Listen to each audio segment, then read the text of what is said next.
بسم الله الرحمن الرحيم.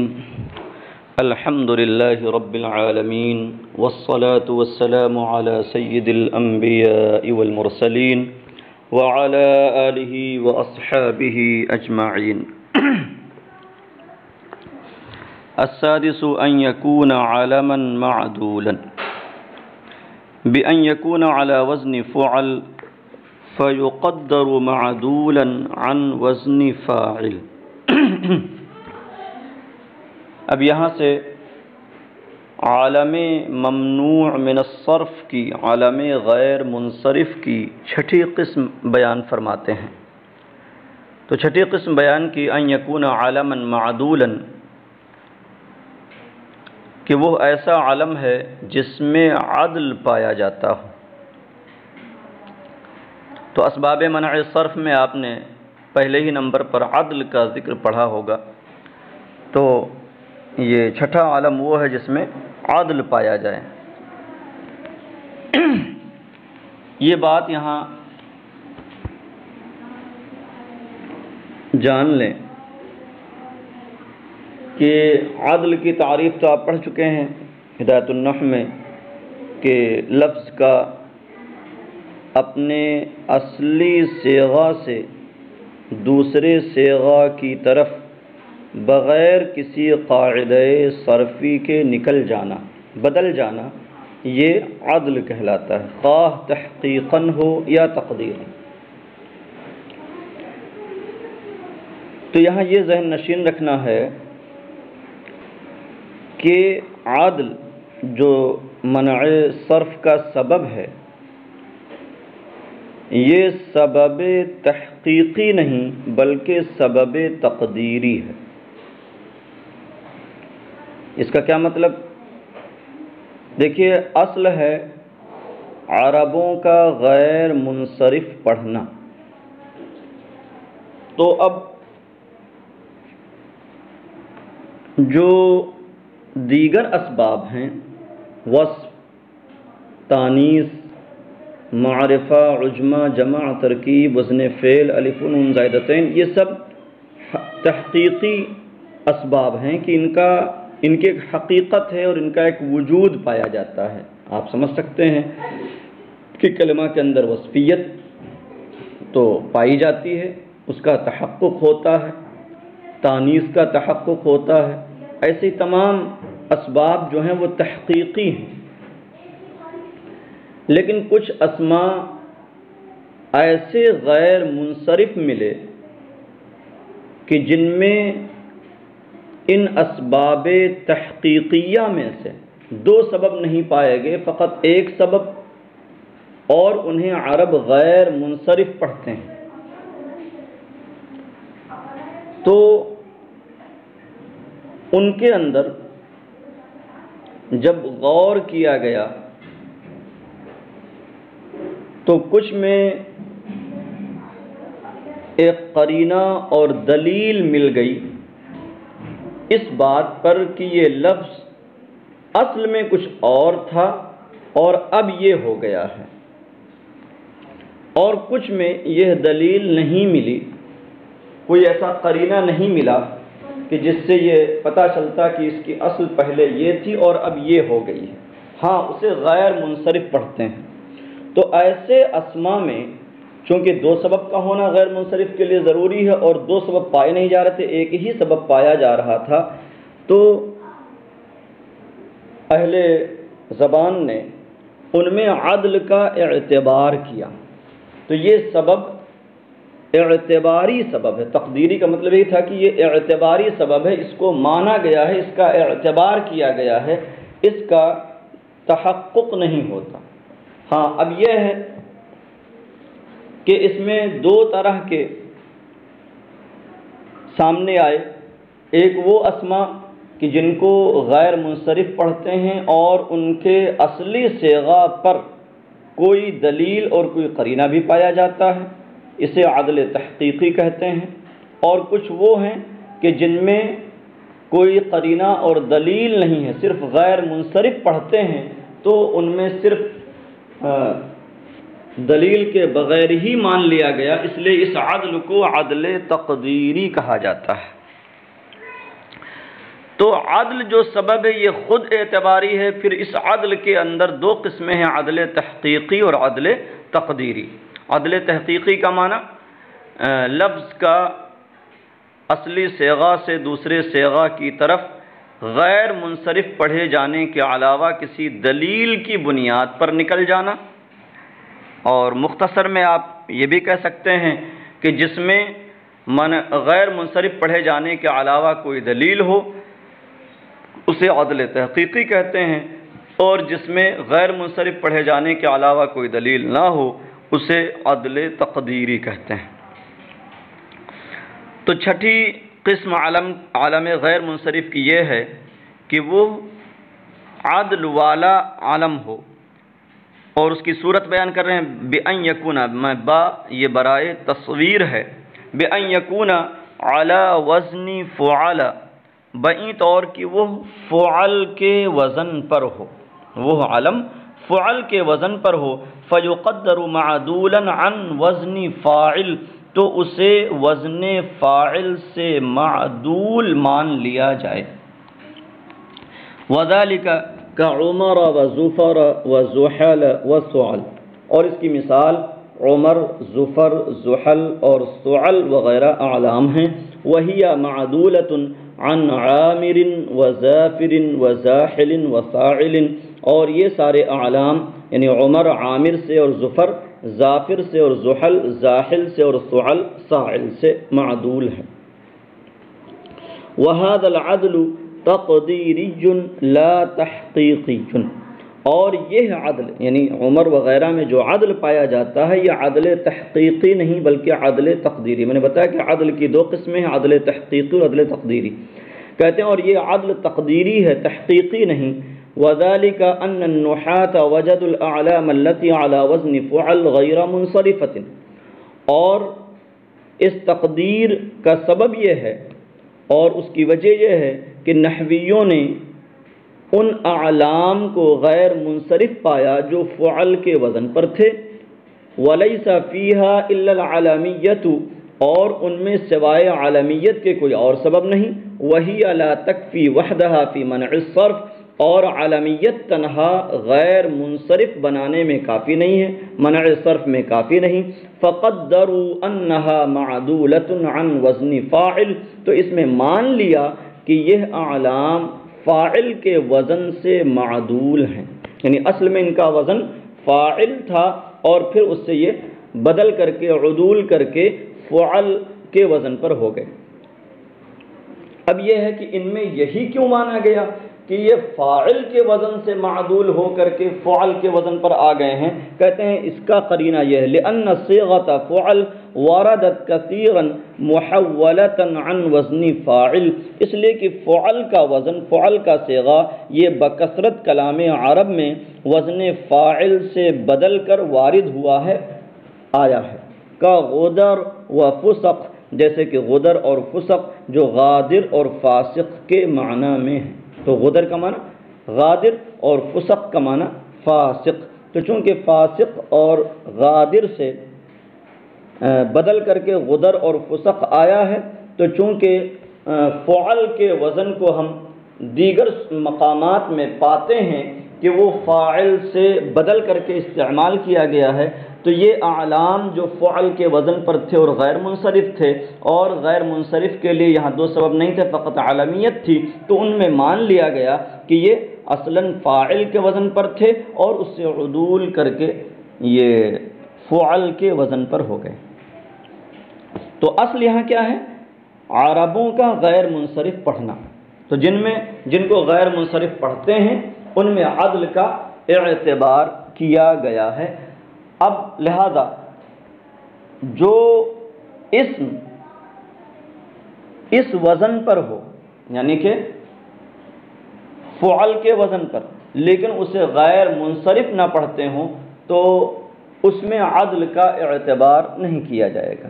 وما سمع منصرفا مما كان على هذا الوزن كعدد لم يحكم بعدله، اور جسے منصرف سنا گیا ہو، یعنی کلام عرب میں اسے منصرف پڑھا جاتا ہو اور وہ اس وزن پر ہو، جیسے عدد لم یحکم بعدلہ، تو اس کے عدل کا یعنی اس میں عدل کے پائے جانے کا حکم نہیں لگایا جائے گا۔ وقد احصى النحاة ما سمع من ذلك غير منصرف فكان 15 عالما، یہاں سے کام اور آسان کر دیا، کہتے ہیں کہ اور نحویوں نے ان اعلام کو شمار فرمایا ہے جو اس میں سے غیر منصرف سنے گئے ہیں، یعنی اس وزن کے جو اعلام غیر منصرف سنے گئے ہیں نحویوں نے ان کو شمار فرما دیا ہے۔ فَكَانَ 15 عالما، تو وہ کل 15 اعلام ہیں۔ وہی عمر و ظفر و زحل و ثعل و جشم و جمح و قزح و دلف و عصم و جحا و بلع و مضر و حبل و حزل و قسم، یہ 15 اعلام ہیں جو اس وزن پر غیر منصرف کلام عرب میں پائے گئے ہیں۔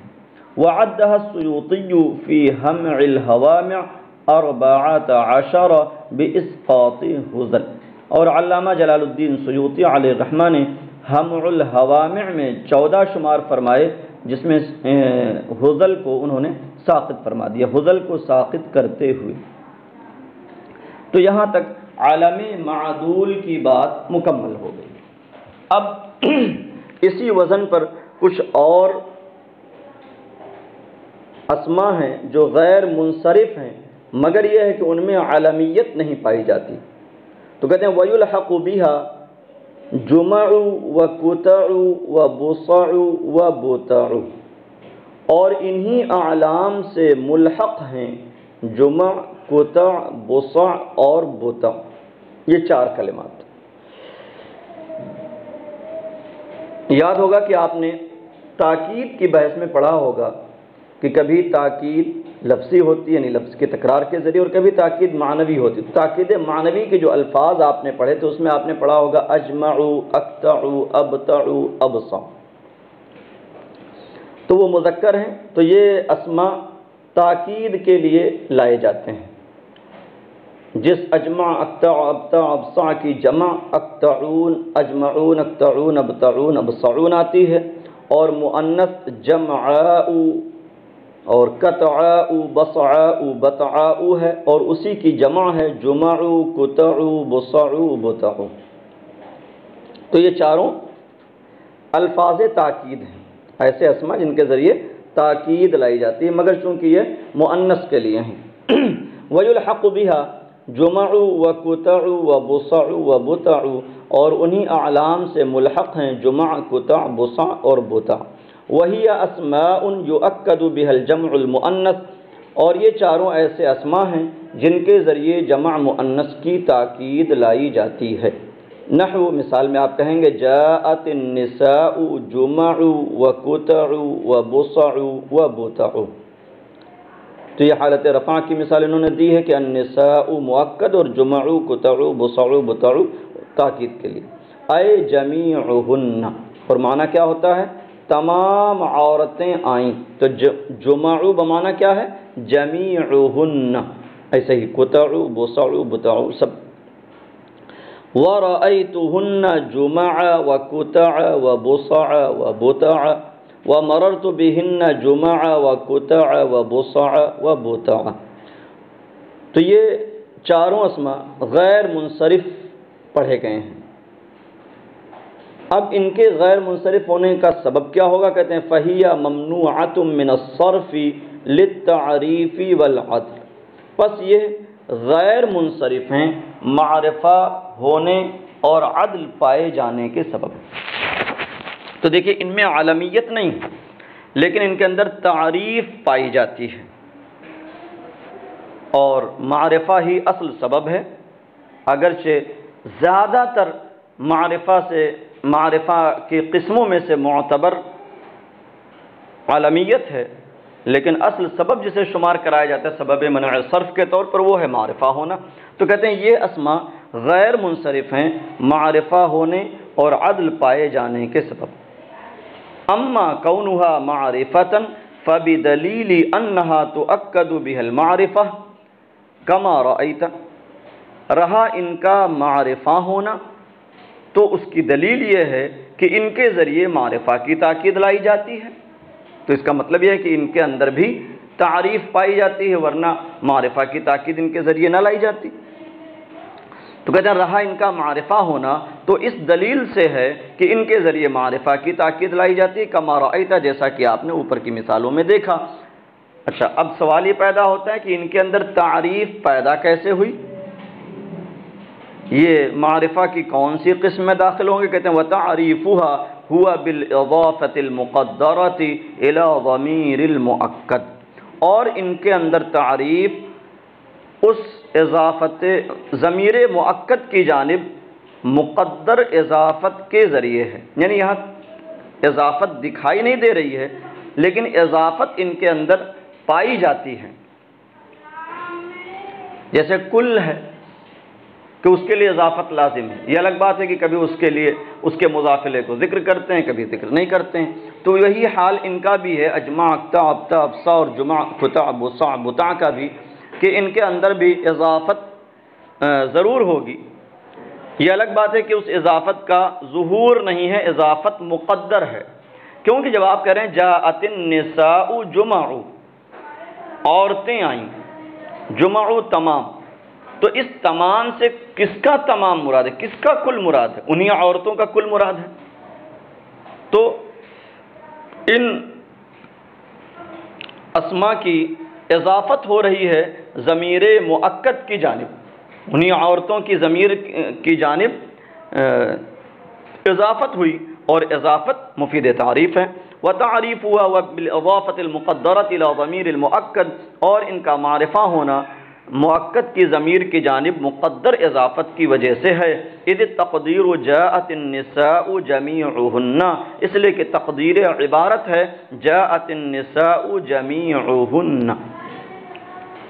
تو یہ تو معرفہ ہونے کی دلیل ہو گئی۔ رہا ان کا معدول ہونا، وَأَمَّا كَوْنُهَا مَعْدُولَةً فَلِأَنَّ مُفْرَدَهَا جَمْعَاءُ وَقَطْعَاءُ وَبَصْعَاءُ وَبَطْعَاءُ، اور رہا ان کا معدولہ ہونا تو اس وجہ سے کہ ان کا مفرد جمعاء، قطعاء، بصعاء اور بطعاء ہے۔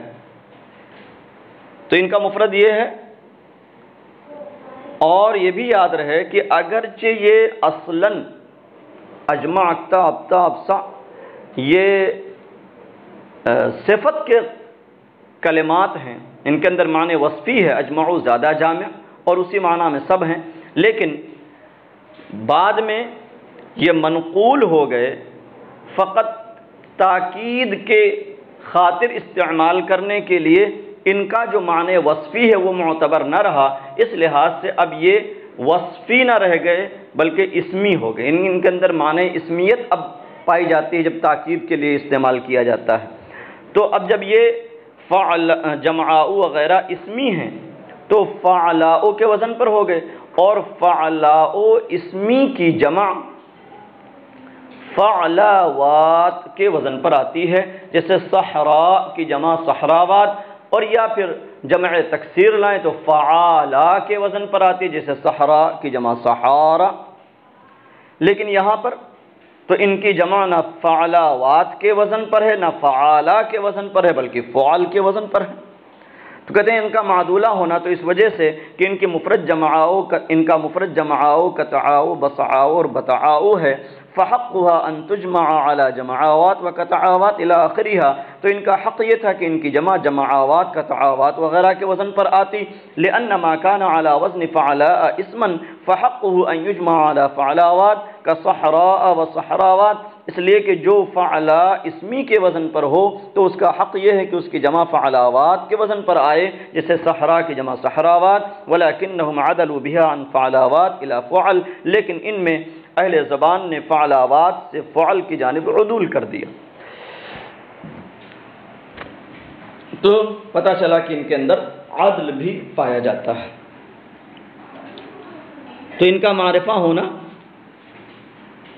ان کا غیر منصرف ہونا معرفہ اور عدل کی وجہ سے۔ اب یہاں ایک سوال جس کو میں نے پہلے آپ سے واضح کر دیا تھا کہ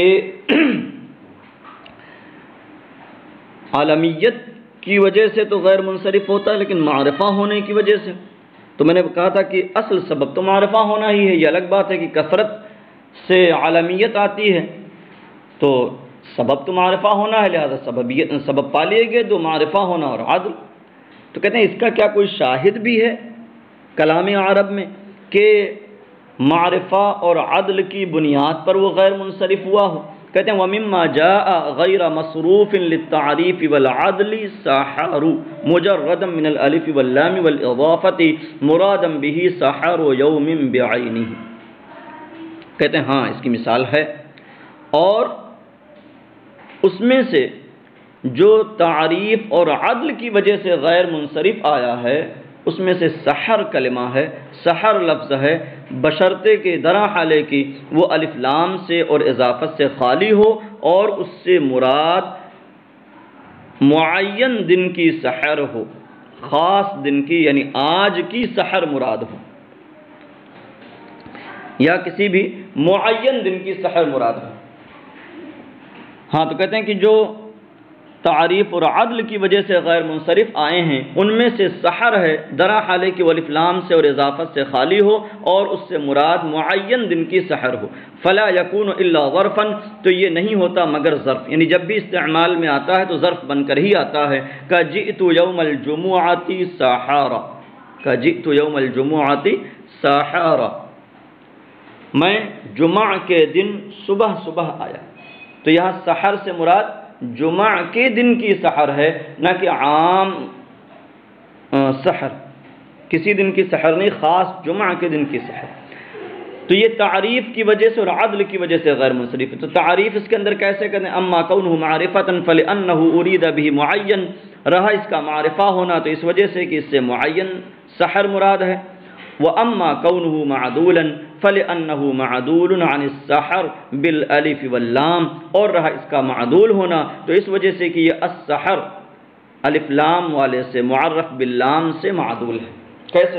کیونکہ الف لام جب ہوتا تو وہ الف لام عہد کا ہوتا اور اس سے تعریف پیدا ہو جاتی، اور یہ بغیر الف لام کے آ رہا ہے تو پتہ چلا کہ یہ الف لام والے سے معدول ہو گیا ہے، اور رہا اس کا معدول ہونا تو اس وجہ سے کہ یہ سحر معرف السحر بالالف واللام سے معدول ہے۔ فإن تقدیر جئت یوم الجمعۃ السحر، کیونکہ تقدیر ہے جئت یوم الجمعۃ السحر۔ تو یہ علم معدول کی بات مکمل ہو گئی۔ السابع ان یکون علما مزیدا فی آخرہ الف للالحاق کارطا وظفر۔ ساتویں قسم یہ ہے کہ علم غیر منصرف ایسا علم ہو جس کے آخر میں الف الحاق زیادہ کیا گیا ہو، الف الحاق بڑھایا گیا ہو۔ کارطا وظفر اذا سمیت بها، جیسے کہ ارطا اور ظفر جبکہ ان کے ذریعے نام رکھ دیا جائے۔ تو ارطا اور ظفر یہ اسم ہیں، معنی اسمی اپنے اندر رکھتے ہیں، اور کچھ لوگوں نے ان کے الف کو تانیث کے لیے مانا، یعنی الف مقصورہ، تو اس صورت میں تو یہ غیر منصرف ہوں گے، اور اس میں اس چیز کی ضرورت نہیں پڑے گی کہ عالم ہے، اور اس میں دو سبب کی کوئی ضرورت نہیں پڑے گی۔ اس کی وجہ آپ سمجھ سکتے ہیں کہ الف تانیث مقصورہ تنہا دو سبب کے قائم مقام ہے، لیکن کچھ لوگ اس کے الف کو الف الحاق مانتے ہیں۔ تو ارطا یہ ایک قسم کے درخت کا نام ہے، اور ظفرا یہ گدی کو کہتے ہیں، سر کے پچھلے حصے کو۔ تو یہ دونوں اسم ہیں، اور ان کے ذریعے جب کسی کا نام رکھ دیا جائے تو اب ان میں عالمیت آ گئی اور الف الحاق بڑھایا گیا ہے، تو اب ان دو سببوں کی وجہ سے یہ غیر منصرف ہو جائے گا۔ تو ساتویں قسم یہ ہے کہ ایسا عالم ہو جس کے آخر میں الف الحاق بڑھایا گیا، جسے ارطا اور ظفرا جبکہ ان کے ذریعے نام رکھ دیا جائے۔ وَأَلِفُهَا زَائِدَةٌ لِإِلْحَاقِ وَزْنِهِمَا بِجَعْفَرٍ، اور ان کے اندر جو الف ہے وہ الف زیادہ کیا گیا ہے، بڑھایا گیا ہے ان کے وزن کو جعفر سے لاحق کرنے کے لیے۔ اس میں بھی 4 کلمات ہیں، اور طا کے بعد جب الف بڑھا دیا گیا تو یہ جعفر کے وزن پر ہو گئے، لہذا الف الحاق بھی گویا کہ اسباب منع صرف میں سے ایک سبب ہے، لیکن چونکہ یہ کم پایا جاتا ہے یا مختلف فی ہے، اس لیے پیچھے جو اسباب منع صرف ذکر کیے تھے اس میں اس کو بیان نہیں فرمایا۔ تو یہاں تک علم ممنوع من الصرف کی قسموں کا بیان مکمل ہو گیا۔ السلام علیکم ورحمۃ اللہ وبرکاتہ۔